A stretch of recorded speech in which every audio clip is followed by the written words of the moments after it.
यूं तो श्री कृष्ण का साम्राज्य सिर्फ इस धरती पर ही नहीं बल्कि हर मनुष्य के दिल में है। लेकिन आज हम आपको कृष्ण के उस अदृश्य साम्राज्य के दर्शन कराने वाले हैं, जो धरती की सतह पर नहीं बल्कि समुद्र की गहराइयों की रेत में लिपटा है। जहाँ कभी श्री कृष्ण ने अपनी सत्ता की शुरुआत की थी, जहाँ का कण कण कृष्ण लीलाओं का साक्षी था, आज वहाँ सिर्फ समुद्र की लहरों का शोर सुनाई देता है।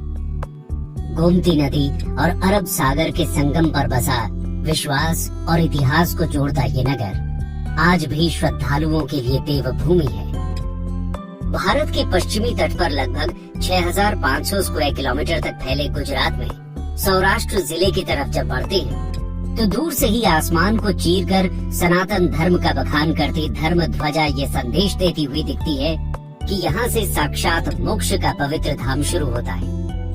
यहाँ से हिंदू धर्म का तप तीर्थ शुरू होता है और यहीं से शुरू होता है द्वारकाधीश का साम्राज्य, जिसका कुछ हिस्सा आज समुद्र की गहराइयों में कहीं गुमसा हो गया है। आज हम आपको श्री कृष्ण के द्वारका शहर की खोज के विषय में बताने वाले हैं, जो अद्भुत है, अकल्पनीय है, अविश्वसनीय है, जिसे स्वयं श्री कृष्ण ने बसाया था, जहाँ पर वो अपनी प्रजा के साथ रहते थे, जहाँ उनका राजपाट था। लेकिन आखिर ऐसा क्या हुआ था कि ये पूरा साम्राज्य समुद्र की अनंत गहराइयों में समा गया? तो चलिए जानते हैं इसके पीछे के रहस्य को। The sunken city of Dwarka, a legend और अ मिथ। कई द्वारों का शहर द्वारका भारत के 7 पवित्र तीर्थ स्थलों में से एक है। ये न केवल धार्मिक रूप से बल्कि पुरातात्विक रूप से भी महत्वपूर्ण है। गुजरात राज्य में सौराष्ट्र प्रायद्वीप के पश्चिमी सिरे पर स्थित द्वारका 4 धामों में से एक और यात्रा के लिए सप्तपुरी शहर यानी 7 पवित्र शहरों में से एक के रूप में जानी जाती है। हालांकि द्वारका की पौराणिक और ऐतिहासिक पृष्ठभूमि रहस्य में डूबी हुई है। इसकी पौराणिक पृष्ठभूमि को देखें तो हम पाएंगे कि भगवान विष्णु के 8वें अवतार कृष्ण ने इसे बसाया था। श्रीमद् भागवत के पवित्र ग्रंथ के अनुसार कृष्ण का जन्म मथुरा की जेल में हुआ था, लेकिन उनके पिता वासुदेव उनकी सुरक्षा को देखते हुए उन्हें गोकुल ले आए, जहां उनका पालन पोषण हुआ, जहां वो गोपियों और राधा के साथ रासलीला रचाते बड़े हुए। वहीं पर उन्होंने अपने मामा और मथुरा के क्रूर राजा कंस का वध किया। कंस के ससुर जरासंध के 18 बार मथुरा पर आक्रमण करने के कारण वो सारी प्रजा को लेकर पश्चिम की ओर निकल गए, जहां पर भगवान श्री कृष्ण ने एक द्वीप शहर स्थापित करने का निर्णय लिया। पौराणिक ग्रंथों की माने तो श्री कृष्ण ने द्वारका बसाने के लिए समुद्र देवता से जमीन ली और महान आर्किटेक्चर विश्वकर्मा से रातों रात द्वारका का निर्माण करवाया। विशाल दीवारों से घिरी ये नगरी वास्तुकला की बेहतरीन मिसाल थी। धन दौलत से समृद्ध इस नगर के दरवाजे सोने के थे। हिंदू पुराणों की माने तो द्वारका का निर्माण कृष्ण ने कुशस्थली नामक स्थान के निकट किया था। शहर तेजी से उभरा। इसमें लगभग 900 महलों में हजारों लोग रहते थे। शहर पूरी तरह से किलेबंद था और केवल जहाज द्वारा ही यहाँ तक पहुंचा जा सकता था।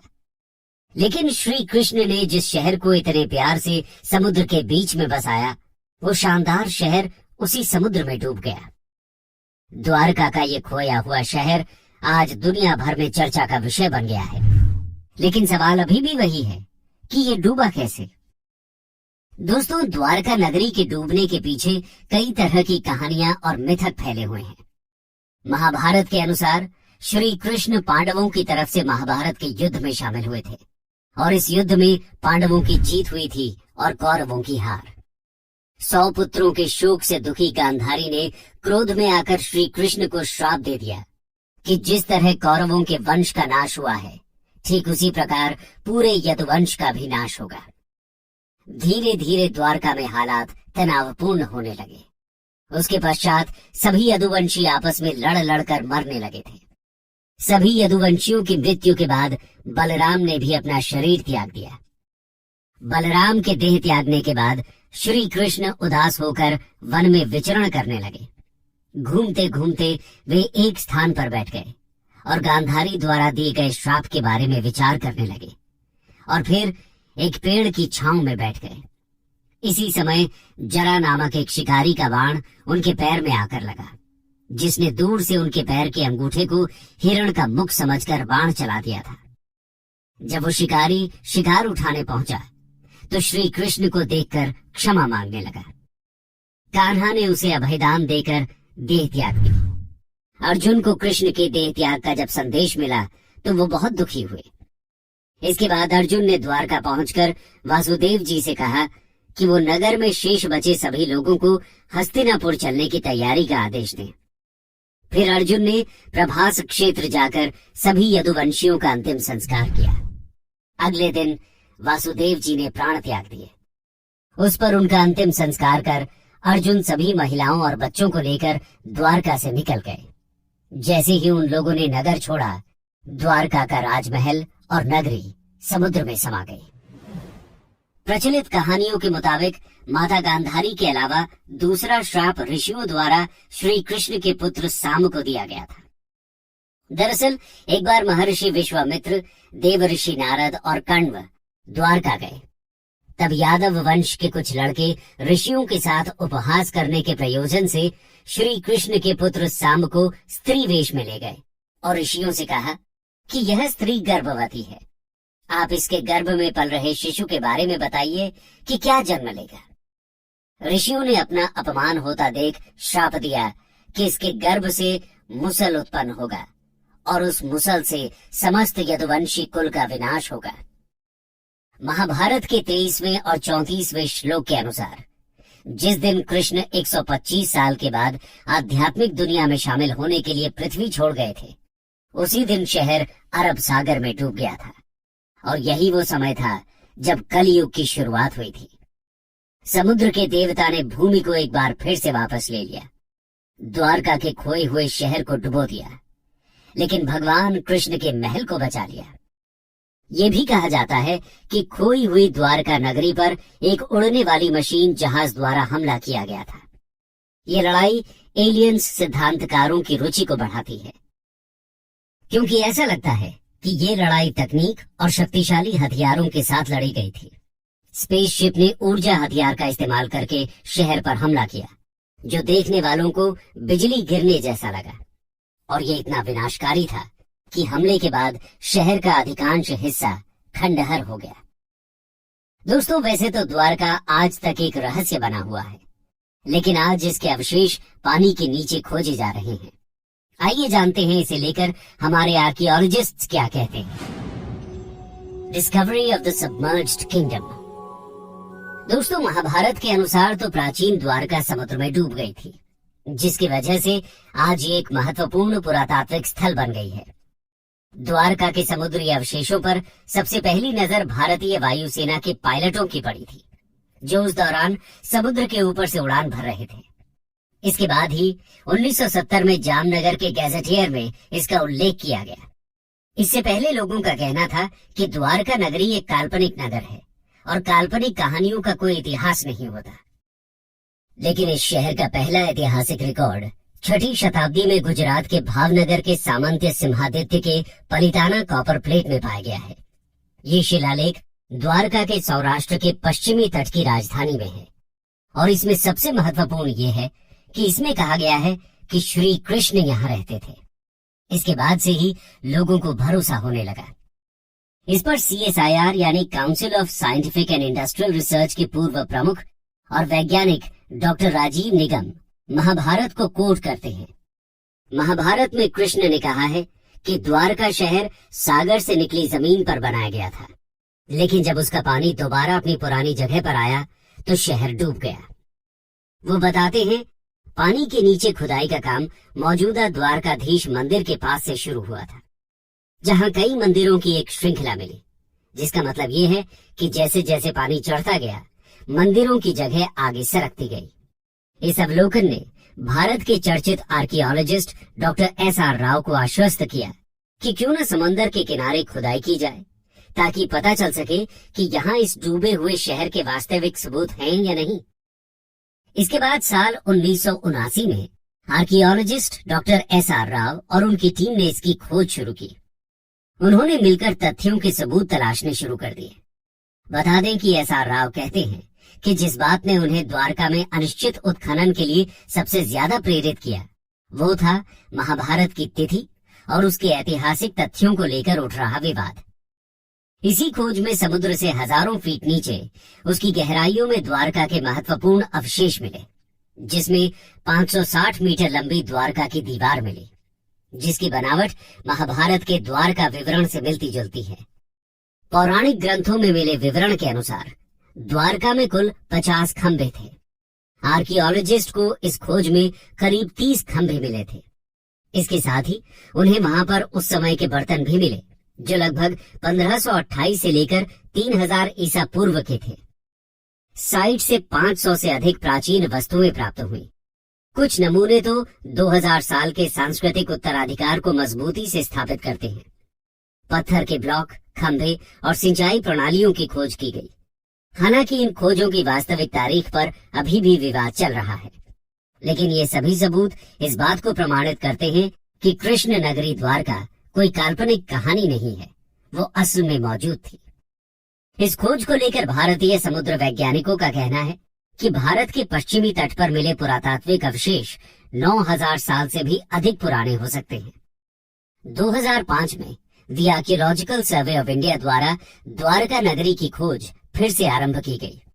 भगवान श्री कृष्ण की नगरी से जुड़े दावों और अनुमानों के वैज्ञानिक कसौटी पर कसने का समय आया साल 2007 में, जब कच्छ की खाड़ी के पास समुद्र तटीय क्षेत्र में पुरातत्व विशेषज्ञों ने नौसेना के गोताखोरों की मदद से समुद्र के भीतर उत्खनन कार्य किया और वहां पड़े चूना पत्थरों के खंडों को भी ढूंढ निकाला।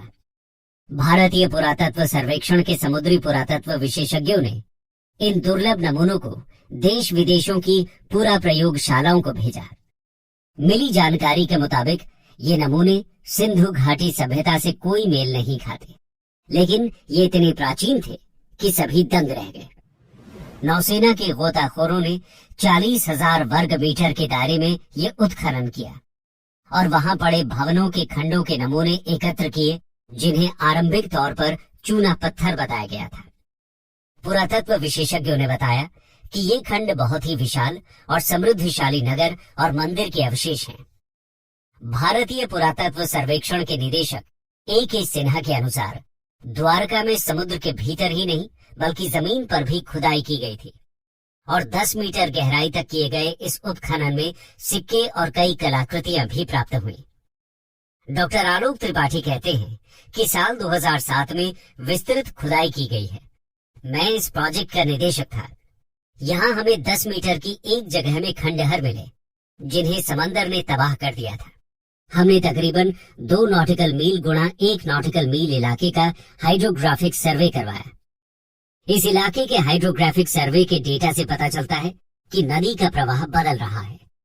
नौसेना के साथ चलाए गए इस तीसरे अभियान के शुरुआती नतीजों की जानकारी देते हुए भारतीय पुरातात्विक सर्वेक्षण के समुद्री पुरातात्विक विशेषज्ञों ने बताया कि इन दुर्लभ नमूनों को देश में ही नहीं बल्कि विदेश की प्रयोगशालाओं को भेजा गया और वहां से मिली जानकारी और कार्बन डेटिंग शोध के मुताबिक ये नमूने 9500 साल पुराने हैं।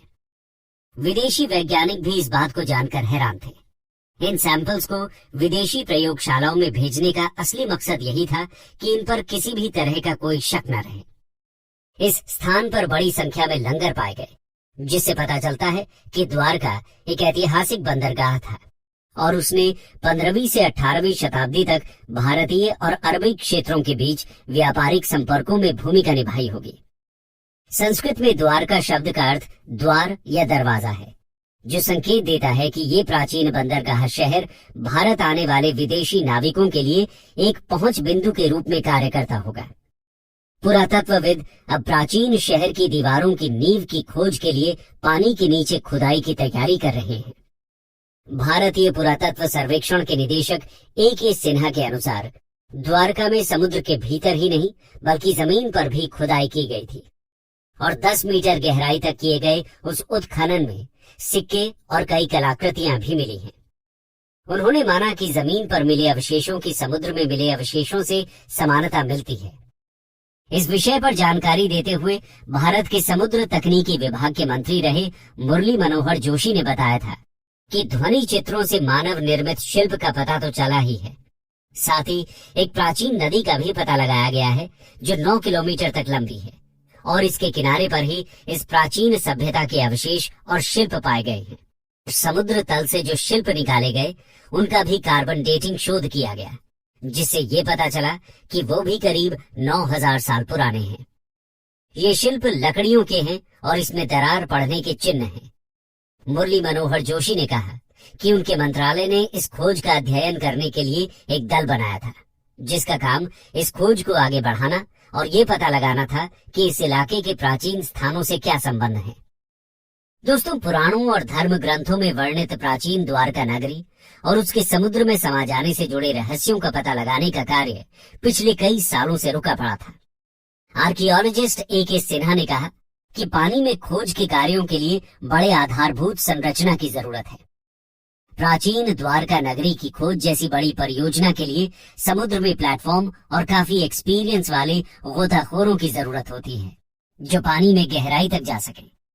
द्वारका नगरी के समुद्र में समा जाने के रहस्य के बारे में पूछे जाने पर A.K. सिन्हा का कहना है कि द्वारका नगरी का एक बड़ा हिस्सा समुद्र में डूब गया था, लेकिन इसके कारण को लेकर पूरे दावे के साथ कुछ भी नहीं कहा जा सकता। द्वारका नगरी के नष्ट होने के मत पर कई सवाल उठते हैं। कोई कहता है कि ये कोई प्राकृतिक घटना का काम हो सकता है, लेकिन कुछ वैज्ञानिकों का कहना है कि 9000 साल पहले जब हिम युग समाप्त हुआ तो समुद्र का जल स्तर इस कदर बढ़ा कि उसमें देश दुनिया के कई बड़े शहर डूब गए। उन्हीं शहरों में से एक द्वारका भी था। एक सिद्धांत के अनुसार खोया हुआ द्वारका शहर लगभग 3500 साल पहले पुनः प्राप्त भूमि पर बनाया गया था और समुद्र का स्तर बढ़ने पर पानी में डूब गया था। वैज्ञानिक अध्ययनों से पता चला है कि 1000 ईस्वी में अपने वर्तमान स्तर तक पहुंचने से पहले क्षेत्र में समुद्र का स्तर कई बार बढ़ा और घटा है। समुद्र के स्तर में यह परिवर्तन भूवैज्ञानिक गड़बड़ी से लेकर तटीय कटाव तक किसी भी कारण से हो सकता है।